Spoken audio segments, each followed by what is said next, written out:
Te saludo con afecto, con un especial aprecio en este domingo. Le doy la bienvenida a El Pulso de la Fe.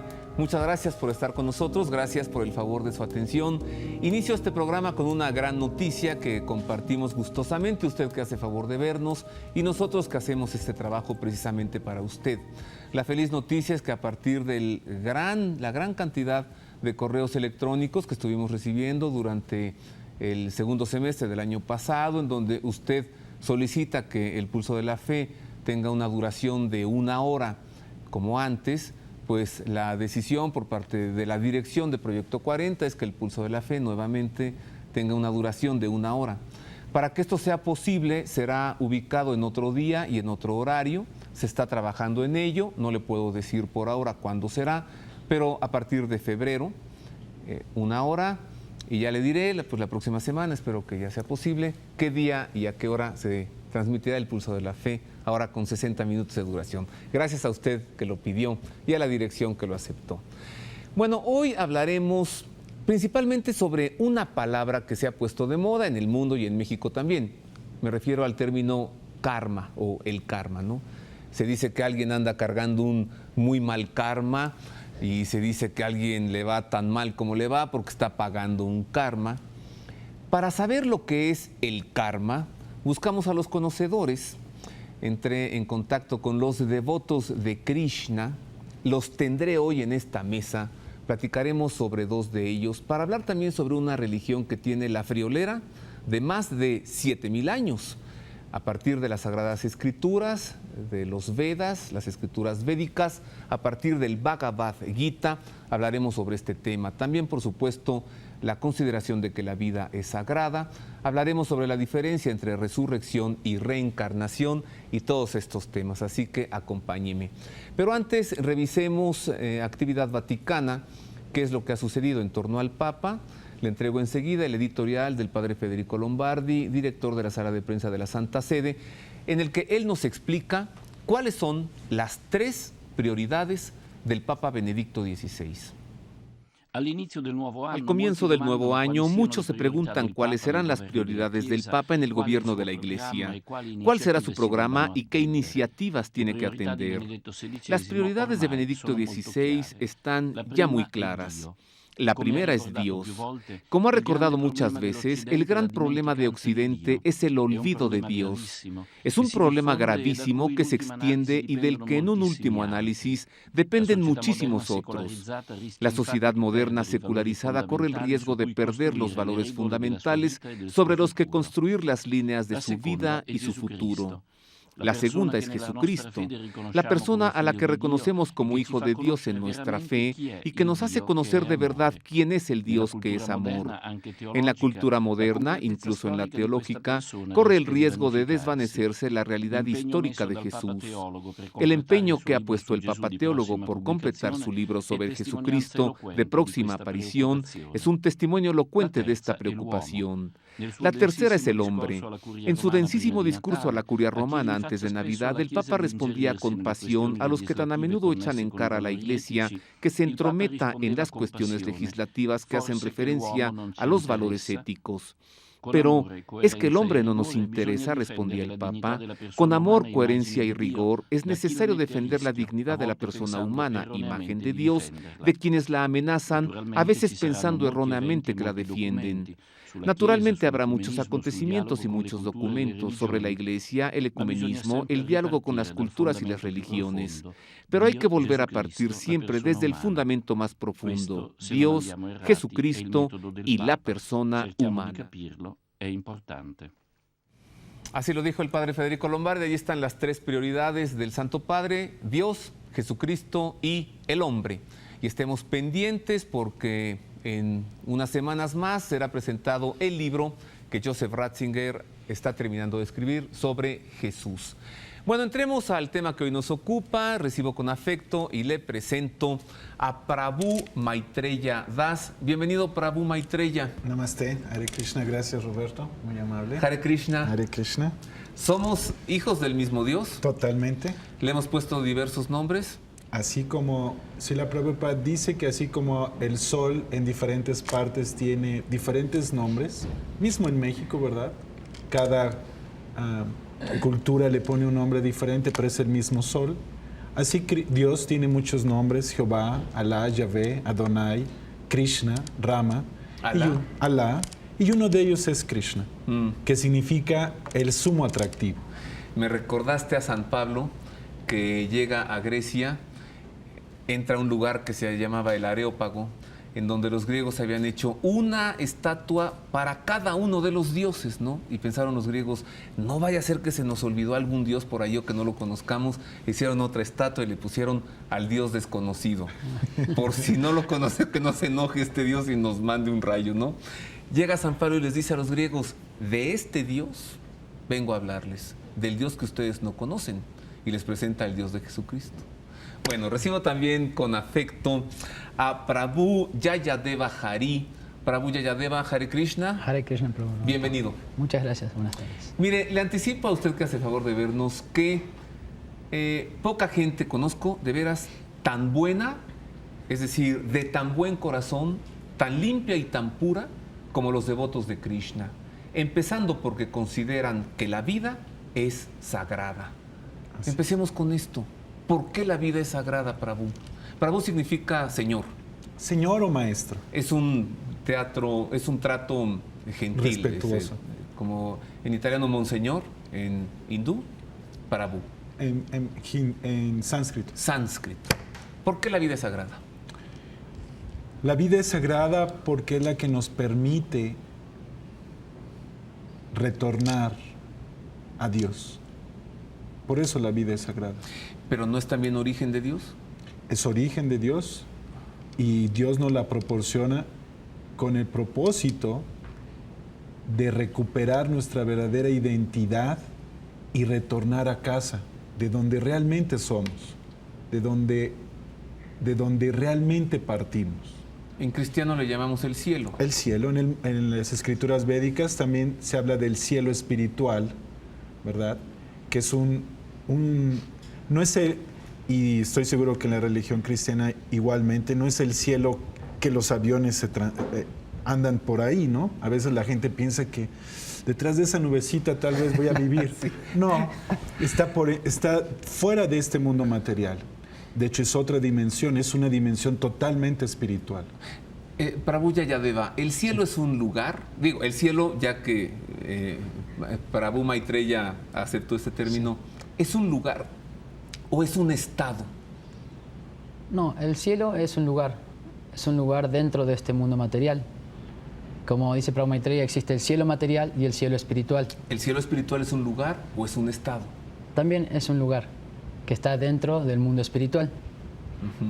El mundo espiritual se le conoce como Krishna Loka, o el planeta de Krishna, o el planeta de Dios.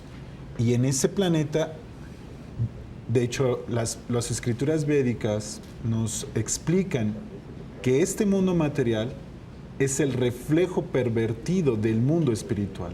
En el mundo espiritual hay personas, hay animales, hay plantas, pero todos somos conscientes de Dios, todos, aún las plantas. ¿El mundo espiritual pervertido es el demonio? No, el mundo espiritual, el mundo pervertido es este mundo donde donde existe la dualidad, donde puedo elegir no creer en Dios o seguir a Dios. Prabhu Jayadeva, ¿Dios es algo o Dios es alguien? ¿Dios es persona? Exactamente. En las escrituras védicas se explica que hay tres formas de entender a Dios, o la verdad absoluta, que se lo denomina como Brahman, Paramatma o Bhagavan. Brahman significa el aspecto impersonal de Dios, que es que la generalidad de las corrientes filosóficas o religiosas occidentales conocen hoy en día, que Dios es una energía que se encuentra por todos lados, que es omnipresente, omnipotente, omnipenetrante. Después, el segundo aspecto para entender a Dios, que es un aspecto más elevado, es Paramatma, que significa el aspecto de Dios localizado en el corazón de cada entidad viviente, que muchos le llaman la voz de la conciencia, que muchas veces un ser humano puede estar haciendo algo equivocado o algo que sabe que está mal, pero algo de adentro le dice que no lo haga porque está mal, pero él como que hace oídos sordos y sigue haciendo las cosas de mala manera. Entonces, y el aspecto más elevado de entender a Dios es Bhagavan, que Dios también es una persona, el aspecto personal de Dios. Solo que es una persona diferente a nosotros. Nosotros, por ejemplo, ahora estamos limitados por un cuerpo material. Tenemos un cuerpo que tiene un comienzo, un transcurso y un final. Pero el cuerpo de Dios y la persona de Dios en sí no tiene diferencia, sino que Él es completamente espiritual. O sea, Él no está sujeto a las leyes materiales de este mundo. ¿Dios es bueno? Dios es todo, Dios es amor. El concepto de bueno y malo solo existen en este mundo material. En el mundo espiritual no hay concepto de bueno porque el mundo espiritual es absoluto. ¿Dios es creador del mal? Todo, en realidad, ¿O el mal es la consecuencia de la negación de Dios? Infierno, le decía Prabhu Maitreya hace rato, dime. Bueno, esos son así como conceptos duales que solo pertenecen a este mundo material. O sea, el concepto de bueno y malo simplemente son conceptos erróneos que el hombre tiene dentro de su mente. Porque en realidad lo que es bueno para uno es malo para otro, o lo que es malo para otro es bueno para uno. Aunque matar es malo para todos. Bueno, para el asesino tal vez no. Oh. Lo que sucede aquí es que el mundo material se maneja bajo 3 modalidades de la naturaleza material. Entonces, en nuestro estado natural, el alma, en su estado natural, el alma trabaja o se desenvuelve bajo una modalidad que se llama bondad. Pero, cuando estamos en este mundo material, podemos estar influenciados por una de estas 3 modalidades, que es bondad, pasión o ignorancia. Y en base a esto, creamos conceptos de bueno o malo. De acuerdo a Dios, realmente no existe el bien o el mal. El concepto de bien o mal es creado para este mundo material, para saber diferenciar entre lo que debo hacer y lo que no debo hacer. Es un criterio. Es un criterio. Pero en el mundo espiritual, todos trabajamos y todos actuamos bajo una dinámica que es complacer y servir a Dios. En el mundo espiritual no estamos pensando en crisis económicas, en... Oye, pues como diría George Harrison, uno de los Beatles, qué tan devoto de Krishna fue en vida.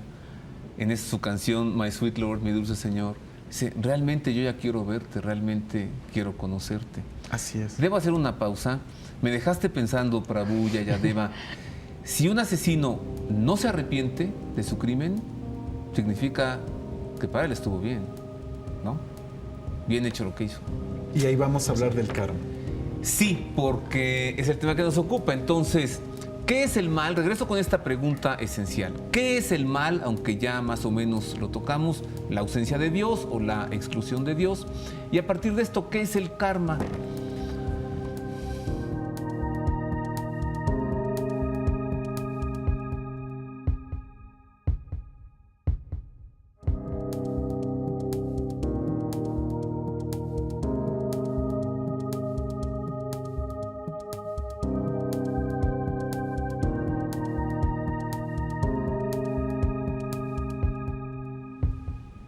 Continuamos en el Pulso de la Fe. Ya estábamos viendo allí este libro, que es una edición de las Sagradas Escrituras, de los Vedas. Es una de las escrituras, se llama el Bhagavad Gita, pues como sucede en todas las religiones, con una riqueza espiritual y con una presencia de Dios extraordinaria para el mundo mundano, valga esa redundancia, pero ordinaria para quien busca a Dios. Continuamos platicando tan gratamente con Prabhu Maitreya Das y con Prabhu Jayadeva Hari. ¿Qué es el mal? Ok. Ya... Toma, Prabhu, el Bhagavad Gita para que más adelante nos puedas presentar alguna cita y, okay. si es en sánscrito y luego nos traduces mejor. Claro. ¿Qué es el mal? Ok. El mal es la acción fuera de las normas que Dios establece. Eso es el mal. Es no hacer lo que Dios quiere. Así es. O hacer lo que Dios no quiere. Exacto, más bien es más eso. bien Hacer lo que Dios no quiere. Dios nos establece las leyes. Este Bhagavad Gita está hablado a un gran devoto de él que se llama Arjuna. Y él explica lo que él desea de él para que todos vivan en armonía y en paz. Cuando rompemos las leyes de Dios, todo se vuelve un caos. Y entonces la maldad se apodera de nosotros. ¿Qué es la maldad? La maldad es el querer yo satisfacerme sin importarme nadie más. Bueno, por lo que dices, hoy, 14 de enero del año 2007, vivimos en caos. En un gran caos. No soy pesimista, ¿verdad? La humanidad de hoy está viviendo en caos. Está viviendo en caos, pero también está despertando la conciencia. Ahora se empieza a hablar de ecología. Antes la gente, ecología, ¿qué es eso? Ahora se empieza a preocupar por situaciones que antes la gente lo veía lejanísimo, como la ecología, el agua, el medio ambiente, la familia, que ese es un tema muy interesante. Pero simultáneamente ves un desprecio a la vida, un desprecio a la familia en algunos ambientes. ¿Dirías, Prabhu Jayadeva, que es trabajo del mal? Es, yo diría, falta de conciencia. Ajá, falta de Dios. Falta de Dios, exactamente. ¿Tienes alguna cita por ahí así muy mística? Bueno, aquí tengo un verso del capítulo 5 del Bhagavad Gita, que justamente habla acerca de por qué el hombre no puede encontrar la paz.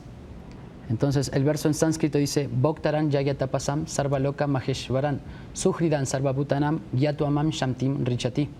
Entonces, la traducción a este verso dice que una persona que tiene plena conciencia de mí, que me conoce como el beneficiario último de todos los sacrificios y austeridades, como el Señor supremo de todos los planetas y semidioses, y como el benefactor y bienqueriente de todas las entidades vivientes, se libra de los tormentos, de los sufrimientos materiales y encuentra la paz. Quien conoce a Dios. Exactamente. Quien conoce a Dios se libra de los sufrimientos y encuentra la paz. Sí, básicamente los 3 puntos que resaltan aquí es que aquel que reconoce a Dios como el beneficiario último, como el único disfrutador de este mundo. Generalmente hoy todo el mundo piensa que yo soy el disfrutador, que todo lo que me rodea está para mi propio disfrute. Dios nos hizo para Él, en otras palabras. Exactamente. Dios no me hizo para mí, Dios me hizo para Él. Exactamente. Así es. Ese es el deber Si tengo la constitucional. atención puesta en mí, sufro. Si tengo la atención puesta en Dios, encuentro la paz. Exactamente. Es que es muy simple. Bueno, de decir. Hacer. Pero de eso se trata Se requiere una disciplina, ¿no? Se requiere de una disciplina. Srila Ustedes viven en Prabhupada, una disciplina. todo el día. La disciplina más importante comienza en entender mi necesidad de ser feliz. Ahí comienza realmente el sentimiento de querer un cambio. Srila Prabhupada nos da la gran bendición de darnos un proceso muy simple, un proceso en el cual nuestros hermanos cristianos, evangelistas, judíos, todos pueden participar. No queremos.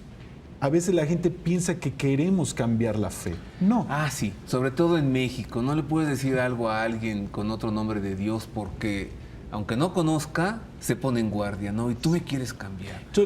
No hay diálogo Exacto. interreligioso. El proceso en México. comienza en cantar un mantra.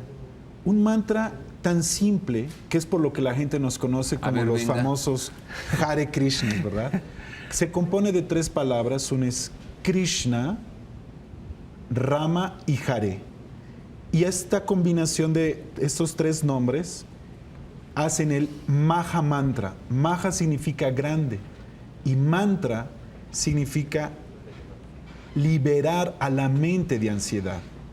Y este es Hare Krishna, Krishna Krishna, Hare Hare, Hare Rama, Rama Rama, Hare Hare. Oye, a ver, lo que tú acabas de definir como un mantra, deja platicarle a mi público, en el cristianismo se le puede llamar una letanía o una jaculatoria.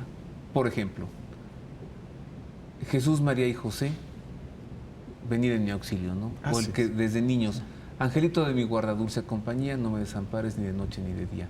libera a la mente, como lo dijiste, de tensión, De ansiedad.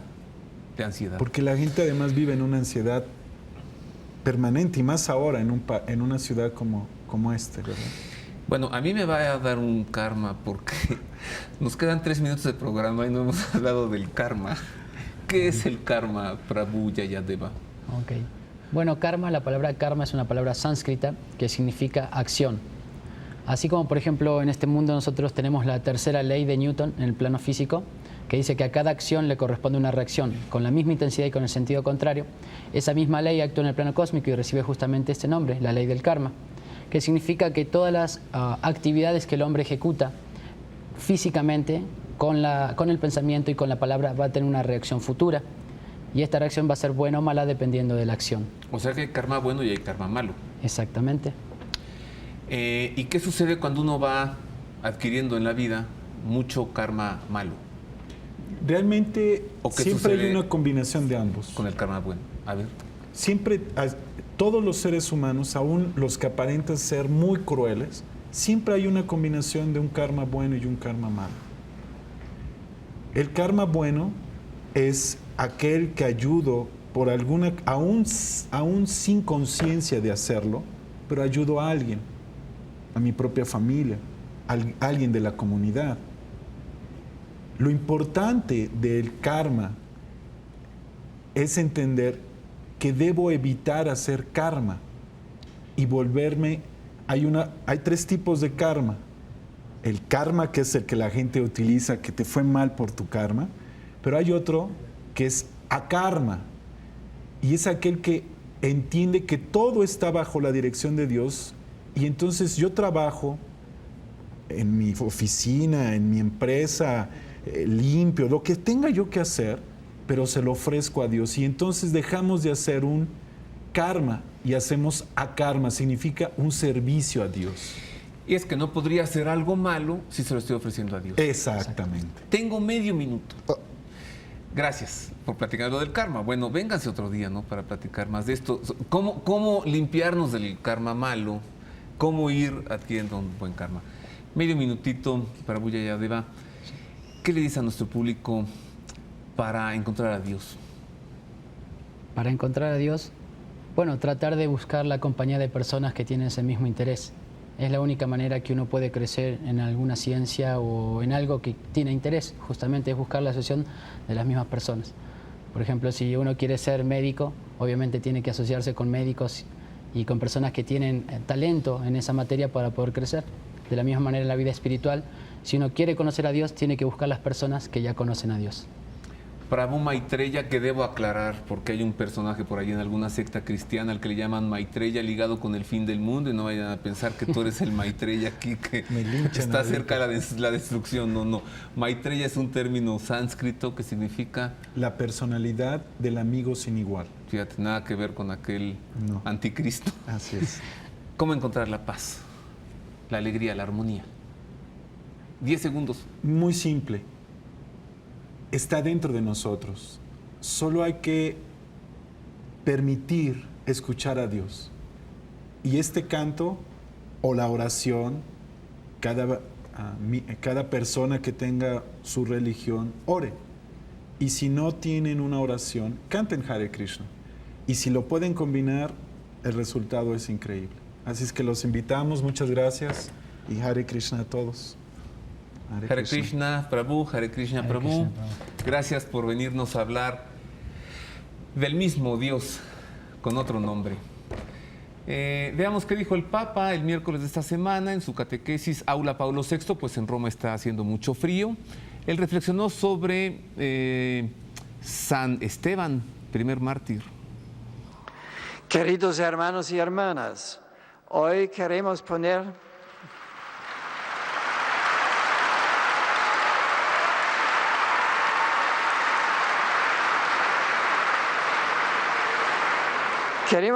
de relieve la figura de Esteban, testigo preclaro del Evangelio y primer mártir cristiano. El Nuevo Testamento lo muestra como el más representativo de los llamados 7 diáconos, a los cuales impusieron las manos los apóstoles, indicando así que les conferían un encargo, imploraban sobre ellos la gracia divina para ejercerlo. Los encomendaron una tarea específica, atender con equidad a todos los necesitados de la comunidad cristiana, fueran de origen judío o griego. Estos diáconos no solo se ocupaban del servicio caritativo.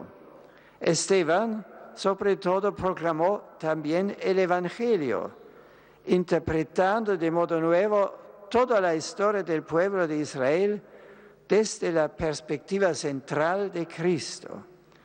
Eso provocó la persecución y la condena a muerte, muriendo lapidado. Corroboró así su testimonio de fe, derramando por ella su sangre. Al término de la audiencia, como siempre suele hacer, el Santo Padre impartió la bendición apostólica.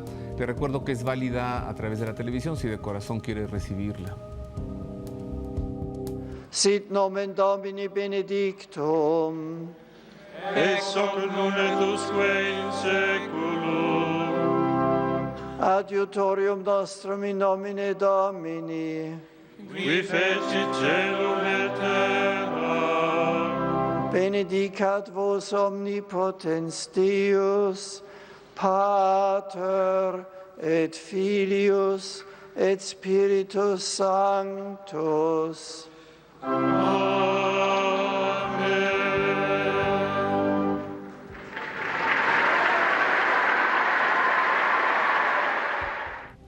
Y con esto llegamos por ahora al final de El Pulso de la Fe. Nuevamente le agradezco sus comunicados, su solicitud de que este programa dure nuevamente 1 hora más. Así será.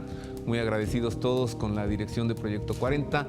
En breve le estaremos informando sobre el nuevo horario y los nuevos días de transmisión. Mientras tanto, le deseo una feliz semana. Le espero el próximo domingo. A nombre del equipo de producción de El Pulso de la Fe, a nombre del staff técnico de Proyecto 40, tengo una buena semana en paz, en alegría y en armonía.